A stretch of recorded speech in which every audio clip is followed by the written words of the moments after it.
Hi hello నమస్తే welcome back to my YouTube channel Harivillu. So ఈరోజు సింపుల్గా catering స్టైల్లో బెండకాయ కొబ్బరి ఫ్రై ఎలా చేసుకోవాలో చూసేద్దామా. సో దానికి కావాల్సిన పదార్థాలు ఇవన్నీ. సో ప్రాసెస్ ఏంటో చూసేద్దాం. ముందుగా ఒక కడాయిలో ఆయిల్ హీట్ చేసుకుని ఆయిల్ హీట్ అయిన తర్వాత కొన్ని జీడిపప్పులు వేసి జీడిపప్పులు మంచి కలర్ వచ్చిన తర్వాత తీసి పక్కకు పెట్టుకోవాలి.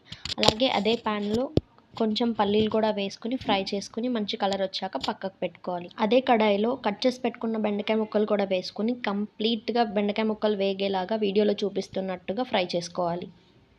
బెండకాయ ముక్కలు ఫ్రై అయిన తర్వాత అవి కూడా పక్కన పెట్టుకోవాలి.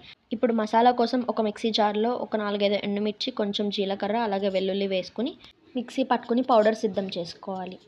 ఇప్పుడు అదే ప్యాన్లో తాలింపు దినుసులన్నీ వేసుకుని అవి వేగిన తర్వాత కట్ చేసి పెట్టుకున్న ఉల్లిపాయ ముక్కలు కూడా వేసుకుని ఫ్రై చేసుకోవాలి. ఇప్పుడు ముందుగానే మనం వేయించి పెట్టుకున్న బెండకాయ ముక్కలు కూడా అదే ప్యాన్లో వేసి ఫ్రై చేయాలి. అలాగే